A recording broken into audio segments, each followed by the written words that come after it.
इस बजट में 4 समूहों का जिक्र जहां किया है, युवा, महिलाएं, अन्नदाताएं और गरीब, हर वर्ग के लिए वित्त मंत्री जी ने दिल खोलकर बजट में प्रावधान किया है, जो कि किसी भी प्रगतिशील देश के लिए अति महत्वपूर्ण और विशेष रूप से अगर मैं कहूं रोजगार, कौशल, स्किलिंग, एमएसएमईज और भारत के निर्माता किसान और मध्यम वर्ग का उल्लेख किया गया है। मुझे खुशी है ये बताते हुए कि कौशल शब्द का प्रयोग जहां इस बजट में 24 बार हुआ है, वही एंटरप्रेन्योरशिप, एम्प्लॉयमेंट और जॉब्स का 38 बार जिक्र है। युवा शिक्षा और युवाओं की ज़रूरतों का 17 बार जिक्र है। मान्य जी, ये मूल भावना एनडीए सरकार की गंभीरता युवाओं के प्रति है और वित्त मंत्री जी की है, ये दिखाने का काम करती है।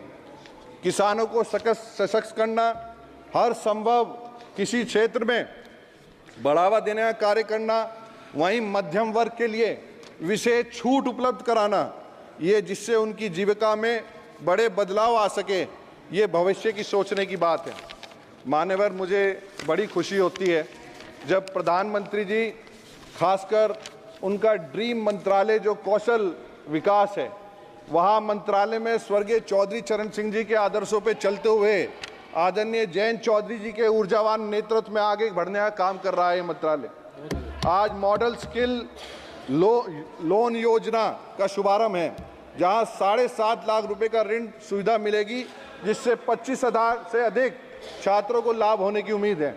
1,000 से अधिक ITIs का उन्नयन किया जाएगा अगले 5 वर्षों में, और वहीं 5 वर्षों में 1 करोड़ युवाओं को कौशल प्रशिक्षण प्रदान किए जाने का लक्ष्य भी बहुत ही महत्वशाली योजना है। और मुझे खुशी है इस बात को बताते हुए कि देश की नींव जो हमारे बच्चे हैं, छात्र हैं, उनके बजट एलोकेशन में KVS और NVS में 802 करोड़ और 330 करोड़ का पिछले साल के मुकाबले बढ़ाने का काम किया। ये आने वाले समय में विकसित भारत के निर्माण में बड़ा योगदान देने का काम होगा। मान्यवर, बजट 2024-25 विश्व पटल पे भारत किस रूप में क्लाइमेट चेंज, आर्टिफिशियल इंटेलिजेंस, मौसम बदलाव के कारण रोजगार और कृषि पर आने वाली हर चुनौती का सामना करने के लिए देश को तैयार करने के लिए इस बजट में प्रधानमंत्री जी, सरकार की और वित्त मंत्री जी की दूरदर्शिता देखने को मिलती है। मान्यवर, मैं सामान्य कृषि आधारित परिवार से आता हूं और मुझे कृषि क्षेत्र में आ रही चुनौतियों के जानकारी है। आज के समय में जलवायु परिवर्तन के कारण जो दिक्कतें आ रही है, ऐसे समय में सरकार ने जहां निर्णय लिया है जलवायु अनुकूल किस्मों के विकास के लिए कृषि अनुसंधान केंद्र खोलना, खेतीबाड़ी के लिए 32 कृषि और बागवानी के 109 उच्च कुल पैदावार करने वाली किस्मों का जारी करना, चाहे नेचुरल फार्मिंग में ग्राम पंचायत स्तर तक किसानों को प्रोत्साहित करना, और दलहन तिलहन में अभी यहाँ पूर्व में भी विचार हो रहा था कि क्यों नहीं भारत को दलहन और तिलहन में आत्मनिर्भर बनाया जाए। ऐसे में सरसों, मूंगफली और तिल, सोयाबीन, सूरजमुखी जैसी फसलों के लिए जो कार्यनीति बनी है, निश्चित रूप में यह किसानों के लिए एक महत्वपूर्ण होने का काम करेगी। मान्यवर, स्वर्गीय चौधरी चरण सिंह जी हमेशा भ्रष्टाचार और बेईमानी के खिलाफ थे। हमेशा उन्होंने किसी तरीके का, स्वर्गीय चौधरी साहब ने हमेशा कहा कि भारत की आत्मा गांव, ग्रामीण आंचल में बसती है। इस मूल भावना को ध्यान में रखते हुए आज किसी क्षेत्र में 1.52 लाख करोड़ रुपए का प्रावधान ग्रामीण अर्थव्यवस्था के लिए विकास में तेजी लाने के लिए किया। इसके लिए भी हम धन्यवाद देना चाहते हैं आदरणीय प्रधानमंत्री जी का।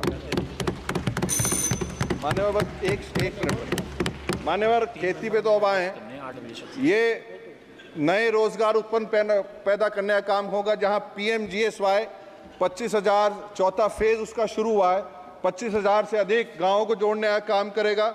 वहीं ये पीएम सूर्य घर मुफ्त बिजली योजना 300 यूनिट, ये भी ग्रामीण आंचल और गरीब के लिए है। कैंसर की दवाइयां चाहे सस्ती हुई है, ये भी गरीब और खेती और किसानी से जुड़े लोगों के काम आने के लिए है। पीएम गरीब कल्याण अन्न योजना हो, यूरिया सब्सिडी योजना हो, किसान सम्मान निधि हो, पीएम आवास योजना हो, ये तमाम योजनाएं ग्रामीण अर्थव्यवस्था को सुधारने के लिए और किसानों को बेहतर व्यवस्थाएं देने के लिए। धन्यवाद चौहान जी, आप समाप्त कीजिए मान्यवर, प्लीज। 1 मिनट में वाइंड अप कर रहा हूं। मान्यवर,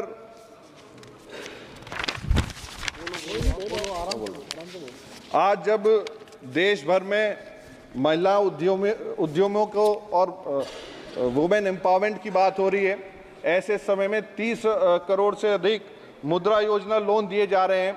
हम उद्योग के सहयोग में कामकाजी महिलाएं के हॉस्टल्स बनाना और शिशु गृहों की स्थापना करके महिलाओं की भागीदारी को सुविधाजनक बनाने का कारण कामगार महिलाओं की भागीदारी सुनिश्चित करेंगे।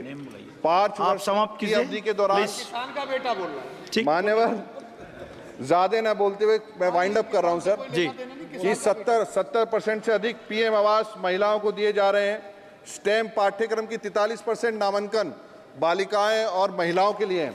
ठीक। मान्यवर, 1 लाख विद्यार्थियों को ऋण राशि 3% ब्याज की छूट पे ई वाउचर से दिए जाएंगे और ऐसी कोई बात नहीं है जो यहाँ नहीं हुई है। मान्यवर, आखिरी सेकंड में मैं कर रहा हूँ कि मान्यवर, मैं इतना कहना चाहूंगा, आधा मिनट में खत्म कीजिए आप, आधा मिनट। लोकतंत्र के पवित्र भवन में देश की जनता अपने आने वाले कल से जोड़कर विश्वास रखती है। हम सबको आपकी चेयर के ऊपर अशोक चक्र लगा हुआ है जिसमें 24 स्पोक्स इसमें है। हम सबको ये प्रेरित करते हैं कि हम 24 घंटे मिलके अपने देश की सेवा करें और इन 24 संकल्पों को और सिद्धांतों को अपने जीवन में उतार के देश के लोकतंत्र को मजबूत करने का काम करें। आपने मुझे आदरणीय नरेंद्र मोदी जी का धन्यवाद करते हैं कि उन्होंने किसान किया है चेयरपर्सन सर, बढ़ाने